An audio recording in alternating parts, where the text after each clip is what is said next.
पुणे जमीन गैरव्यवहार प्रकरणी तपासासाठी विकास खरगे यांच्या अध्यक्षतेखाली समिती स्थापन। समितीला 1 महिन्यात अहवाल द्यावा लागणार। अहवालानंतर कारवाई होणार, बावनकुळे यांची माहिती।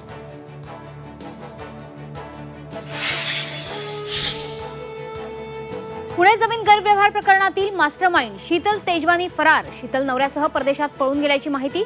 3 दिवसांपासून पोलिसांकडून शीतलचा शोध सुरू।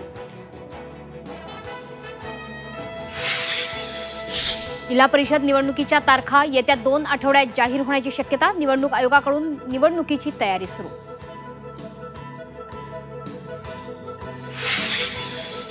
सिंधुदुर्गात नगरपालिका निवडणुकीसाठी दोन्ही शिवसेना एकत्र येण्याची शक्यता। राणे कुटुंबाचं वर्चस्व मोडून काढण्यासाठी नव्या समीकरणाचे संकेत। स्थानिक नेत्यांनी वरिष्ठांना प्रस्ताव पाठवला।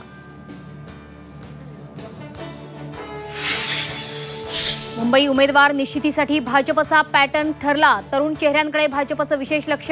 चांगली कामगिरी असलेल्यांनाच मिळणार उमेदवारी। नेमलेले निरीक्षक तयार करणार रिपोर्ट कार्ड।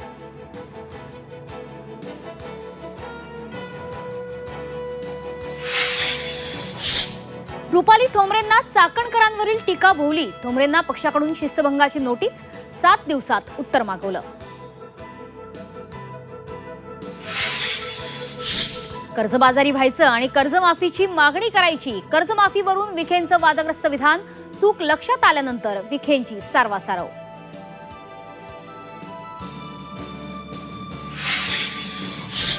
सोलापूरकरांसाठी आनंदाची बातमी। दर रविवारी सोलापूर बंगळुरू विमानसेवा सुरू होणार। 16 नोव्हेंबरपासून सुरू होणार विमानसेवा।